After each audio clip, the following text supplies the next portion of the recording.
હા લે આવજે. તો ગાઈસ શું કહેવાનું હતું, આ પાછળવાળા ભાઈ જે લાઇટ આપે એને કહો જરાક આગળ જાય તો મારા ફેસમાં લાઇટ આવે. ઓકે તો ગાઈસ, તો હવે તમે જો તમે આગળ ધ્યાન રાખો, બાકી જનતાને તકલીફ પડશે. આ બીજી કોઈક ગાડી છે બેન, જવા દો. ઓકે તમે જઈ આવો ભાઈ, જઈ આવો ભાઈ. હા તમે આગળ વયા જાઓ, અને આગળ છે બહુ ટ્રાફિક ગાઈસ, અને આમાંથી મને એને કેમેરો પાછો આમ કરવા ન આવડે, હું કોને આમ કે એના બતાવ્યું. તો ગાઈસ છે ને બસ આજે આવું પાગલબંધીનો જ બ્લોગ શૂટ કરવાની ઈચ્છા થઈ મને. એ ભાઈ તો ગાઈસ જો પાછળથી ફૂલ લાઈટ આવી ગઈ. હા તો એમાં મારું મોઢું દેખાતું નથી, તો તમે સમજી શકો છો. અને આજે મારી ટેન્શન માનસિક થઈ ગઈ છે ગાઈસ. જે માનસિક હોય ને એને આખું ગામ માનસિક જ લાગે, પણ મારો આજ મેં તમને પહેલા ચોખવટ પાડીને મેં કીધું કે ના મેં તમને ચોખવટ પાડીને કીધું કે મારે આજે બ્લોગિંગ કરવાની ઈચ્છા હતી, તો હું બ્લોગિંગ કરતી હતી. અને બસ બીજું કંઈ કહેવાનું છે નહીં, કારણ કે આવે છે મજા. જૂનાગઢમાં વાતાવરણ સારું છે, અને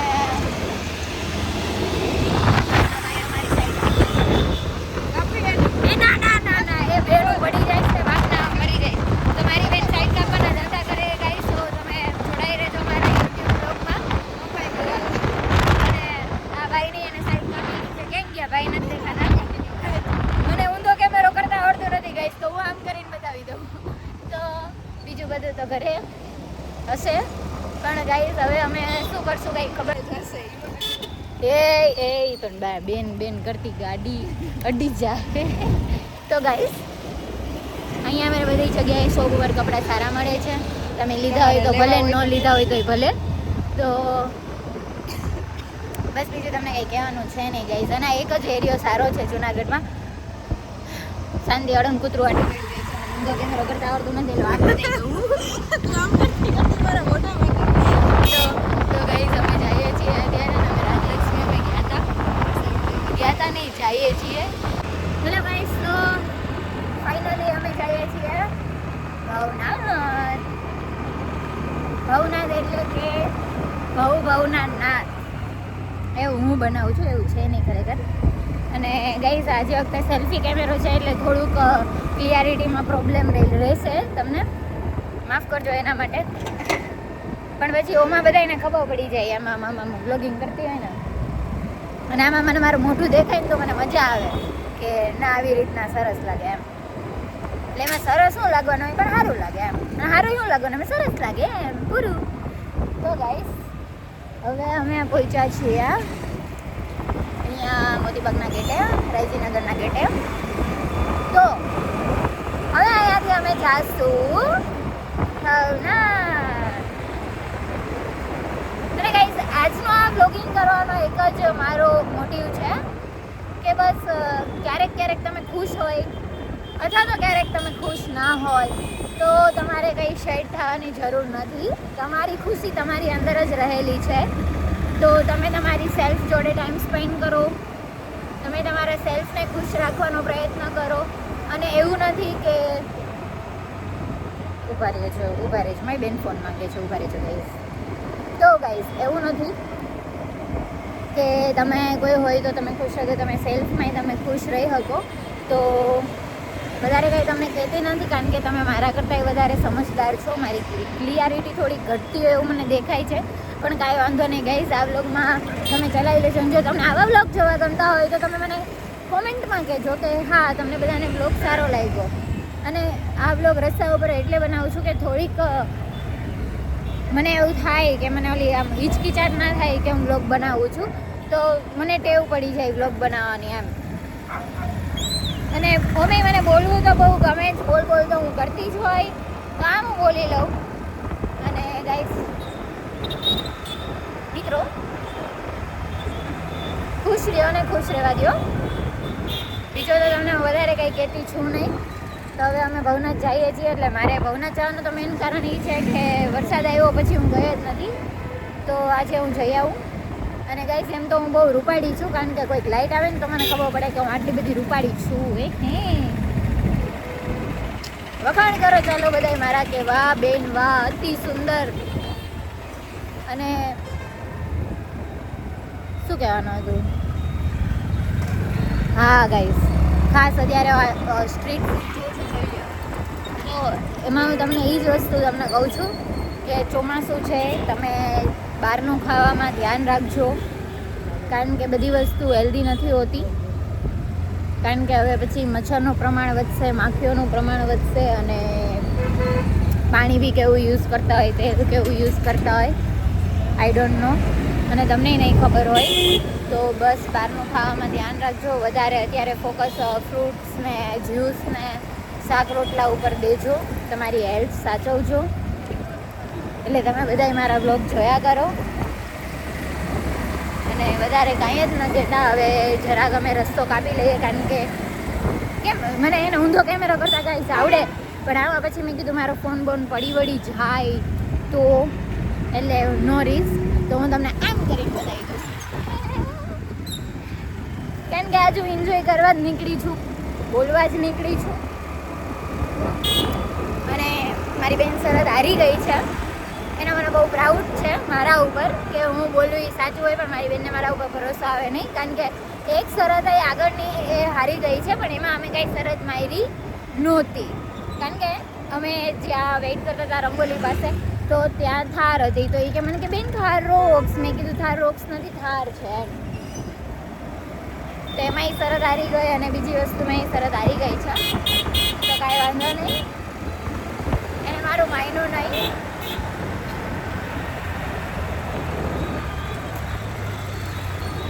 તો હવે આવી ગયું છે કાળવા ચોક, જય લેવાય, ધીસ ઇઝ કાળવા ચોક, જય વડવાડા, વાહેગુરુ. અને અહીંયા છે પેટ્રોલ પંપ, અહીંયાનું પેટ્રોલ બહુ સારું આવે છે ગાઈસ, કાળવાના આ પેટ્રોલ પંપ.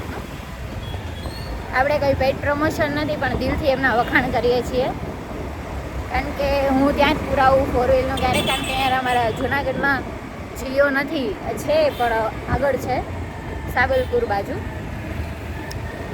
તો ઓ ગાઈસ ઉભા રહ્યો બતાવું,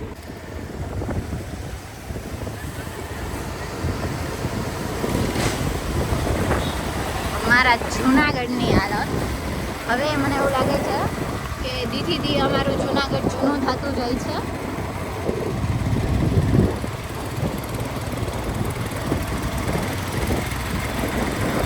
અત્યારે વરસાદ આવ્યો એટલે થોડુંક ચોખ્ખું લાગે છે ગાઈસ, બાકી તો બહુ કચરો હોય, પણ નહીં આમ સારું છે, ચોખ્ખું તો છે, નીટ એન્ડ ક્લીન તો છે, વખાણ તો કરવા પડે, એમાં ના નહીં.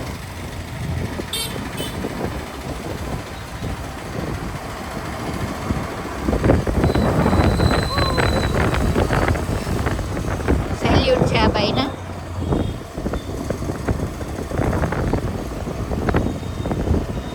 સ્વામી વિવેકાનંદ,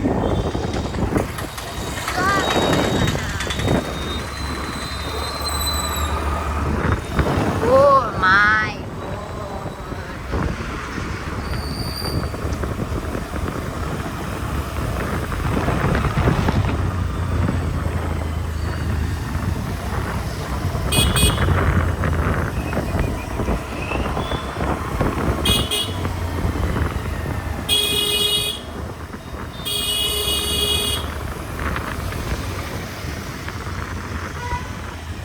એવું નથી, અમારા જૂનાગઢમાં રોડ રસ્તાનું કામ થાય છે, પણ પછી ઉપર આવી રીતના એમને ચાદર ઓડાડી દેવામાં આવે છે, ને ચાદર તો ના કહી શકાય, પણ હજી રોડ બનવાનો બાકી છે. પછી આ તો શું માણા પડે નહીં, પણ આ મને એમ થાય કે એટલે જ ક્યાંક તો કોકની ગાડી ઘૂસી જતી હશે, કારણ કે આ માટી જ છે, બીજું કાંઈ નથી એમ.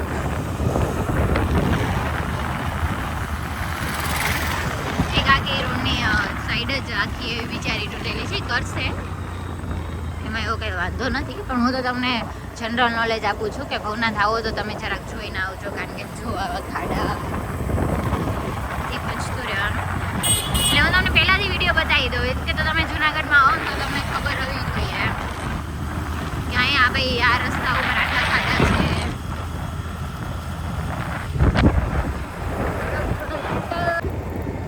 તો તમારું શું કહેવાનું છે આ વિષય ઉપર, એ બી તમે મારી યારે ચર્ચા વિચારણા કરજો. ઓકે,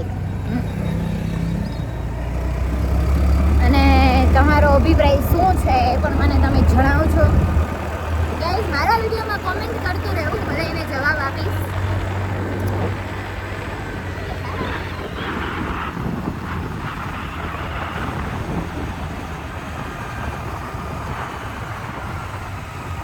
ખબર જ હતી કે હું ભવનાથ જઈશ અને મને ઠંડી લાગશે, એટલે મેં મારી વસ્તુ મારી સાથે લઈ જ લીધી છે ગઈ. તો આજે કેવો વાર છે? વાર છે વેનસડે, એટલે આજે એટલી ટ્રાફિક નહીં હોય.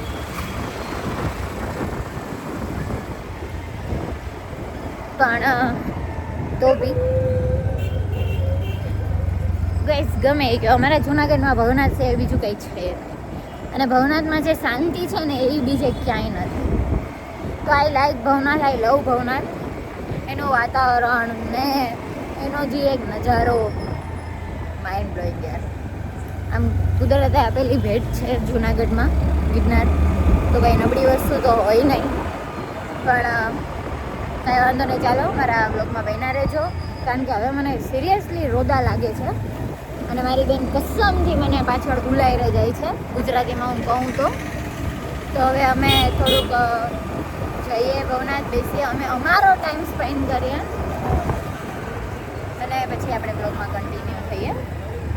અને જો તમને આવા બ્લોગ ગમતા હોય જોવા માટે તો તમે મને કોમેન્ટ કરજો, મારા વિડીયોને વધુમાં વધુ સપોર્ટ આપજો અને કહેજો કે હા તમને આવા બ્લોગ ગમે છે, ફની બ્લોગ્સ ગમે છે, તો આપણે બનાવશું અઠવાડિયે એકવાર, વાંધો નહીં.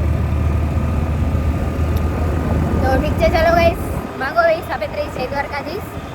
હસતા રહો, હસતા રહેવા દો બધાને અને ખુશ રહો, ચોમાસાને એન્જોય કરો. અને ગાઈસ બને તો ડોગ્સની, પછી પશુ પંખી પ્રાણીઓની બને એટલી સેવા કરજો, કારણ કે એ મૂંગા જીવ છે, અબોલ જીવ છે, એ માંગી શકતા નથી. પણ આપણે મનુષ્ય છીએ તો આપણે એને દઈ શકીએ છીએ, તો થોડુંક એના માટે પણ કરજો, કારણ કે બહુ હર્ટ ફિલિંગ થતી. અને બધાએ વિડીયો બનાવ્યા હતા યુટ્યુબવાળાએ, જ્યારે અમદાવાદમાં પ્લેન ક્રેશ થયું હતું, તો એ બધાની સામે આવતું જ હતું કે ભાઈ થયું. એટલે પછી મને એવું, મેં શ્રદ્ધાંજલિને એવું કે આપણા મનથી આપણે દઈ દીધી, એટલે એમાં આવી ગયું. પણ એમાં સૌથી એક વધારે વાત મેં આમ દિલથી નોટિસ કરી હોય ને, તો મેં તો એમાં જે એક્સપાયર થઈ ગયા હતા એની શ્રદ્ધાંજલિ દિલથી આપી અને એમની માટે પ્રે કર્યું. પણ એમાં જે કેટલા બધા પશુ પંખીઓ હતા એ બી કેટલા મૃત્યુ પામ્યા છે, કે જે લગભગ કોકને ખબર હશે અને કોકને ખબર નહીં હોય કે ઘણા બધા પશુ પંખીઓને પણ નુકસાન થયું હતું. એટલે એના માટે બી મને બહુ હર્ટ ફીલ થયું હતું ગાઈસ. અને એ એવી પછી પ્રકૃતિ સાથે જોડી રાખે છે આપણે, અને એ છે તો જ આપણે આમ એના અવાજો સાંભળી શકીએ છીએ. ઘણી પ્રજાતિઓ તારે લુપ્ત થાય છે. તો બસ આટલું જ કહેવાનું થઈ ગયું. તો ગાઈસ, તમે જેમ ગરીબ માણસોની સેવા કરો છો, બધા સેવાભાવી છો, બધાએ હોવી જોઈએ, પણ થોડુંક પ્રાણી પક્ષીઓ માટે પણ કરજો. હું બી કરીશ. એટલે બસ એટલું જ કહેવાનું હતું દિલથી, કારણ કે એ પણ એક જીવ છે, જેમ આપણામાં જીવ છે એમ એનામાં પણ જીવ છે, અને એને જીવવાનો અધિકાર છે. એટલે થોડુંક એનામાંય ધ્યાન આપજો, કારણ કે અત્યારે ઘણા બધા શોટના કારણે ઈર્જાગ્રસ્ત થઈ જાય, આવું તેવું બહુ બધા બનાવો બનતા હોય છે અને સામે આવતા હોય છે. તો આપણાથી ભલે ફૂલ જેટલી મદદ ના થાય, પણ ફૂલની પાકડી જેટલી મદદ બધા કરજો. પોતાની આજુબાજુથી શરૂઆત કરજો ગાઈસ. બસ થેન્ક યુ મને સાંભળવા માટે, કારણ કે હું બહુ બધું બોલું છું અને મને બોલવું ગમે છે. તો સારું, કંઈ ખોટું બોલાણું હોય તો ભૂલચૂક માફ કરજો. જય શ્રી કૃષ્ણ. તો ગાઈસ, આપણે નીકળી ગયા છીએ ભવનાથથી ઘરે જવા તરફ. આપણે જાય છીએ ઘરે. મળ્યા નવા બ્લોગમાં નવા વિડીયો સાથે. તો આવજો. જય શ્રી કૃષ્ણ. તમારા બધાનું ધ્યાન રાખજો. હવે માઇકનો ખર્ચો કરવો જ પડશે, નહીં હાલે. તમારા કોઈ હિસાબે 30 જય દ્વારકાધીશ.